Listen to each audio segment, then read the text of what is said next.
sa tao nga magtudlo sa unsay tama ug sakto labi na sa balaod will become the greatest in the kingdom of God. Pero katong dili will become the least in the kingdom of God. Meaning, dito des langit, categorically speaking, doon ay gitawag og an equality of disposition, awards, rewards. And I agree with that because St. Jerome Biblical Commentary says, nga sa langit kasi klase ta og dapit. Although Jesus said, John 14, wadto ko, andam kog lawak daghan para ninyo.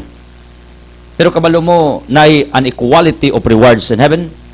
In the same manner, doon na say an equality of punishment in hell sa impierno. Ang akong point is like this.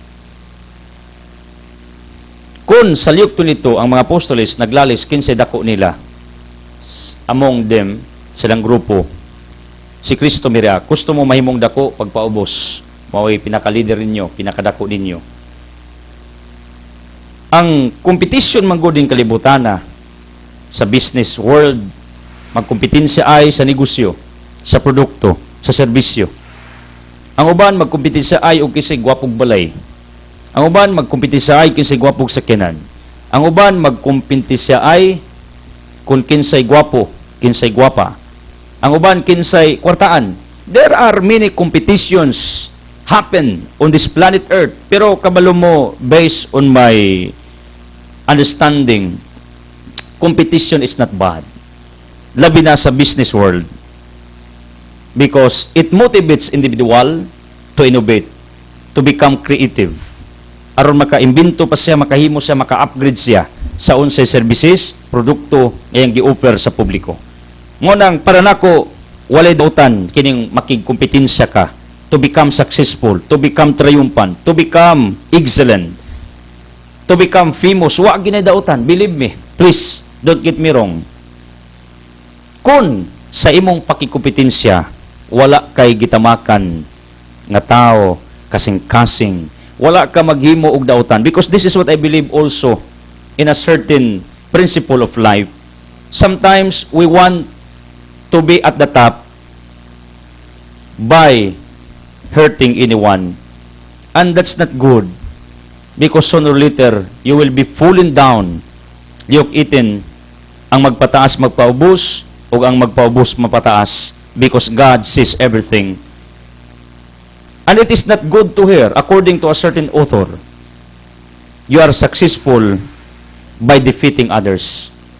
Nahimo kang triumphant, nahimo kang sikat, nahimo kang kwartaan, pero nakagitamakan. You are defeating other people. Pero if you are just doing the right things, you are competing to anyone with all your honesty, faithfulness, with care, nakanarang imong produkto ba? Unsay naanimo mo, or imong ipaangat ba? Ningkamot ka. Nga manindot imong products, manindot imong isuot, imong sakyanan, imong balay, sus di ginadautan. I am motivating you to have that kind of mentality. Instead having a mentality of being defeated. Have this mentality of being what? Victorious. This is what he called victor mentality. Utok nga madaugon.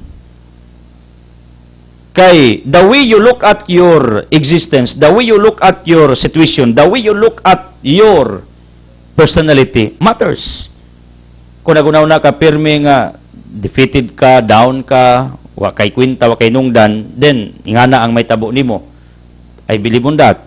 Pero kung magunaw-una ka, unsay makaayo para nimo, not only for you, but for your family, for your loved ones, for the coming generation, or for anyone, there's no problem with that. My point is like this. To have a competition in order you will become successful, di na dautan. Even in the classroom, na competition. And you know what? It motivates anyone sa usa ka estudyante, because I am also mentor, educator, usa ka magtutudlo by profession, kaibaw ko ana. Because we studied that. Nga kun ana galis usa ka klase imong ofiran ang imong mga estudyante tagaag bonus nga grado, whatever, tokens ba, or will be included sa honor roll, it motivates the students to strive hard. In fact, there is a competition inside a classroom. Therefore, per se, dili daotan ning competition. Ngano, makapahimo nimo ng energetic, enthusiastic, to do more, to find more ways, to become excellent, to become innovative, to become creative. When I'm talking about this, kung ingana manggali ang trend nining kalibutan na, nga magkumpetensya ay ta sa paghimog tama, basta way tama ka nimo okay ra na. Di ginadautan. Base sa akong pagtuon. What's wrong? Umo-fight ka ako. I am competing anyone every day. I need to compete for what? Sa negosyo. Kinanglan every day I find ways unsang pag-innovate nato. Pero dili nga tamaka na tong uban natong competitors. Dili nga na. Even in preaching, I need to preach carefully, properly, with all respect. Tungod kay di raman ako may nagwali. Dagan man. Ingani nga akong point, kung kining trend sa kalibutan, dili daotan ng maningkamot ka, makikumpetensya ka, kanang wa kay tamakan ba? Kanang maningkamot kang wigsil ba? Musuap, di na daotan.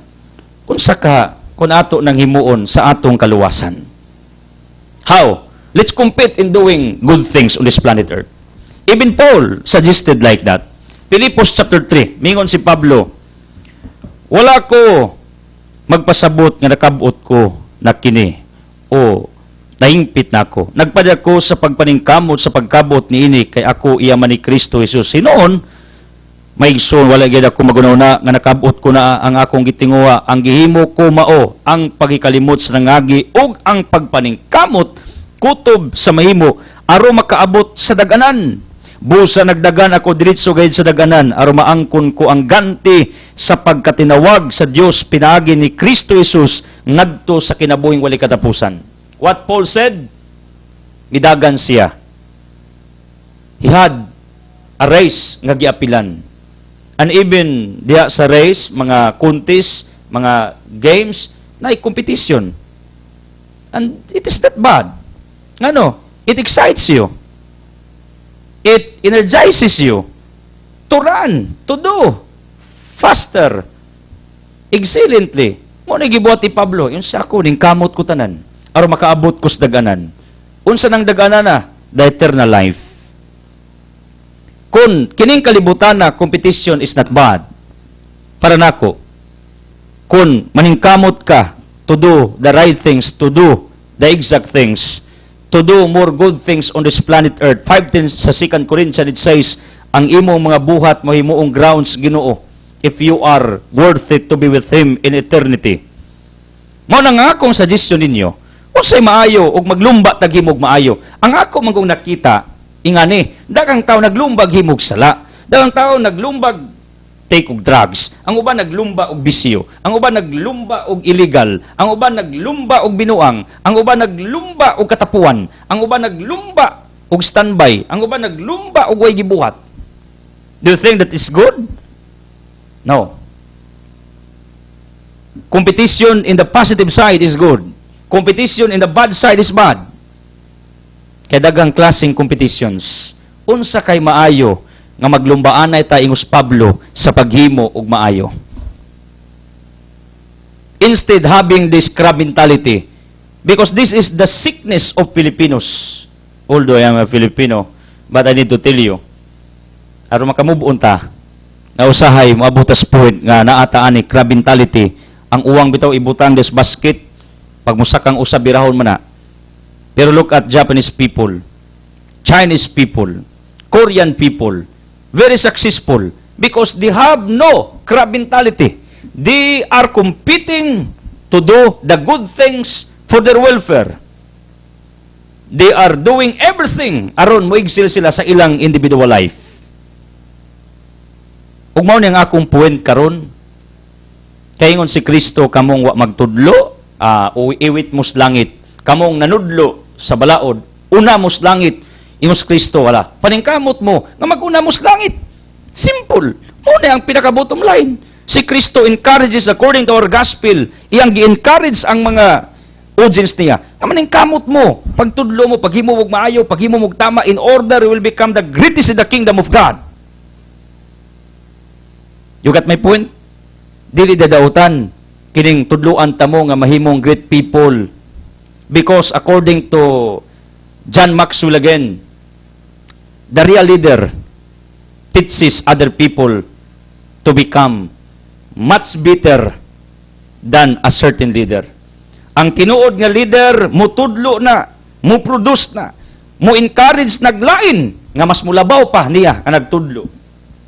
Ako, by principle, I am a leader also because I manage some people around me. Pero ingon si John Maxwell, ang nindot nga leader, mumotibate ka nga makaproduce pa kag mga maayong leaders. Mao ni ang pinaka nindot nga quality sa usa ka leader. That's the reason why I am always encouraging you. As what Jesus said according to our gospel, iyang giingnan ang iyang mga disipulo, iyang giingnan ang mga audience, in order you will become the greatest in the kingdom, then tudloi ang mga tao about the laws, about the love of God, about His mercy, about His compassion, about the truth. Meaning, naaday pabuya si Kristo, meaning award for those who labor for His honor and glory, for those who labor for the welfare, for the betterment of other people. You will become the greatest in the kingdom of God. Jesus said in our gospel, gusto kang mahimong dako, hala, itudlo na, buhata na. Gusto kang iwit, ayaw paghimo. Meaning, ang Ginoo ga-motivate sa iyang audience nga, kinanglan mo strive hard. Kinanglan mo dako ka didto sa langit. Not necessary on this planet Earth. Kaya man iyang paradigm to become the greatest, you need to become the most humble creation, the most humble human being on this planet Earth. Mo na ang iyang paradigm. Pero as far as I'm concerned, if Jesus motivated His audience to become the greatest in the kingdom of God, per se, ang Diyos dili supak nga mahimo kang dako, mahimo kang inila, mahimo kang successful, mahimo kang prosperous.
Blessings, prosperity, favors, abundance, surprises to come down to each one of us in Jesus' mighty name with the Holy Spirit uban sa pag-ampo sa langit nung inahan, Mama Maria. Sa kalansaman, sa anak, sa Espiritu Santo, Amen. The Word has been fired. Let's do it. God loves you.